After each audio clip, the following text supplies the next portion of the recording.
Welcome to అప్పా spoken Hindi classes. ఈరోజు మనము చెయ్యొద్దు అనే వర్డ్ని డిఫరెంట్ సిచ్యువేషన్లో హిందీలో ఎలా వాడతామో చూస్తున్నాము.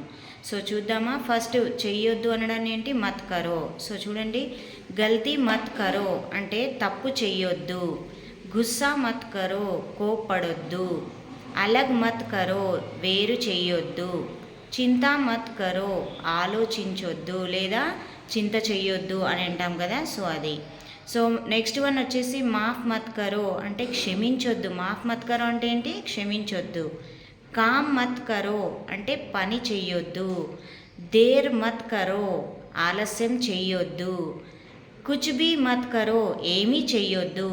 సో వీటిని మనము డిఫరెంట్ సిచ్యువేషన్లో మనం వాడుతూ ఉంటాం కదా. సో గల్తీ మత్ కరో అంటే తుమ్ ఓ గల్తీ మత్ కరో, నువ్వు ఆ తప్పు చెయ్యొద్దు. గుస్సా మత్ కరో, నువ్వు ఆప్ ముజ్ పర్ గుస్సా మత్ కరో అంటే నువ్వు నా మీద కోప్పడొద్దు. అలగ్ మత్ కరో ముజ్సే తుమ్కో అలగ్ మత్ కరో, లేదంటే నీ నుంచి నన్ను దూరం చేయొద్దు అని అంటాం కదా. నీ నుంచి నన్ను దూరం చేయొద్దు అంటారు కదా, దానిని వాడతాం. చింతా మత్ కరో అంటే కుచ్ భీ చింతా మత్ కరో ఏం ఆలోచించొద్దు. మాఫ్ మత్ కరో ఉసే మాఫ్ మత్ కరో అతన్ని క్షమించొద్దు. అతన్ని క్షమించొద్దు. కామ్ మత్ కరో పని చేయొద్దు, ఏం పని చేయొద్దు. కుచ్ భీ కామ్ మత్ కరో అంటే ఏం పని చేయొద్దు.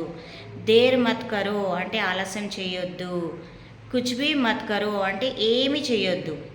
ఓకే, ఇలాంటివి ఇంకా కొన్ని మత్ కరో అని పెట్టి, ఇలాంటివి ఇంకొన్ని మీరు పెట్టి కొన్ని వర్డ్స్ కానీ కొన్ని పనులు కానీ పెట్టి మీరు కంటిన్యూ చేసి ఈజీగా నేర్చుకోండి.